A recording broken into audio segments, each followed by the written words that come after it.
So welcome, Dr. Ashwini Garg. Welcome you to this World Cancer Day 1 Lakh Impact series. And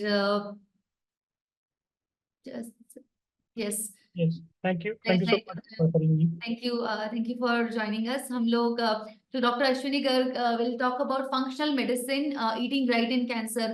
हमने हमेशा diet के बारे में सुना है, इंटीग्रेटिव मेडिसिन के बारे में सुना है, काफी अलग अलग चीजों के बारे में सुना है, बट कई बार हम फंक्शनल मेडिसिन के बारे में सुनते हैं। तो फंक्शनल मेडिसिन क्या होता है, उसमें क्या क्या चीजें होती है, क्या न्यूट्रिशन के अलावा फंक्शनल मेडिसिन में काफी सारी और चीजें आती है जो कि हमारी हीलिंग को, डिजीज को रूट कॉज से हील करने में हेल्प करती है। सो हम उसके बारे में बात करेंगे आज वर्ल्ड कैंसर डे पे। I am glad that we have selected this topic to talk about, and Dr. Ashwini has accepted our invitation to speak on this because जब हम होलिस्टिक हीलिंग की बात करते हैं, इंटीग्रेटिव ऑन्कोलॉजी की बात करते हैं, तो फंक्शनल मेडिसिन का भी उतना ही इंपॉर्टेंट रोल होता है। एंड आज हम 4 फेब को वर्ल्ड कैंसर डे पे, जो कि हमारे कैंपेन से रिलेटेड है, जहाँ पे हम 1 लाख पेशेंट्स को फ्री ऑन्को न्यूट्रिशन प्रोग्राम दे रहे हैं, आई एम ग्लैड कि आज हम इसके ऊपर बात कर रहे हैं। हमारे साथ है doctor Ashwini Garg. He is a very renowned functional medicine practitioner with more than 15 years of experience. His areas of expertise include cancer, metabolic disorders, autoimmune conditions, gut issues, and many more. He believes most of the chronic disease which is affecting our society is primarily due to the bad food that we eat and the accumulation of toxins in the body. Detoxifying our body and filling the nutritional gap can help in reversing most of the chronic diseases.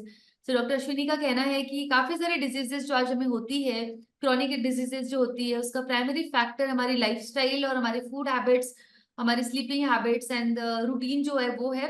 तो कैसे हम लोग chronic disease जैसे कि cancer, auto immune, metabolic disorders होते हैं, उसको functional medicine से हील कर सकते हैं, उसके बारे में हम बात करेंगे। Thank you so much doctor Ashwini, over to you.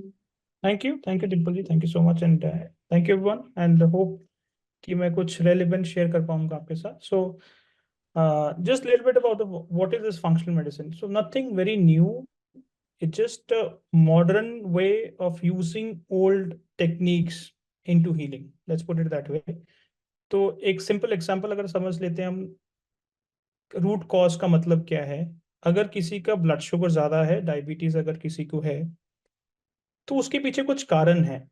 High sugar is not the problem, it just outcome, is a consequence of something wrong. For example, अगर एक कार है, कार का एक फ्यूल टैंक है और एक इंजन है, फ्यूल ज्यादा होना प्रॉब्लम नहीं है, इंजन जो फ्यूल को कंज्यूम नहीं कर पा रहा है वो प्रॉब्लम है। तो that is in context to the diabetes. और बॉडी के कॉन्टेक्स्ट में अगर समझेंगे तो सेल के अंदर एक मेटाबॉलिक मशीनरी है जिसको माइटोकॉन्ड्रिया बोलते हैं, वो इंजन है। अगर इंजन कमजोर हो गया, इंजन ढंग से काम नहीं कर पा रहा है, इसलिए ब्लड शुगर कंज्यूम नहीं हो पा रहा है, इसके चलते इंसुलिन रेजिस्टेंस होता है, इसके चलते ब्लड शुगर बढ़ता है। So blood sugar is just a consequence something wrong in the body, not कि वो अपने आप में कुछ प्रॉब्लम है।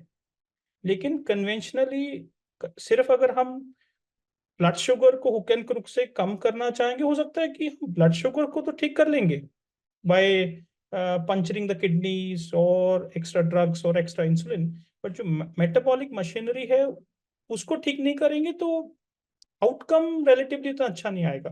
तो that is this is functional medicine की किसी भी बीमारी के पीछे कुछ ना कुछ कारण है, उस कारण को हमको समझना है और उस कारण को ठीक करना है। तो एक तो ये चीज हो गया।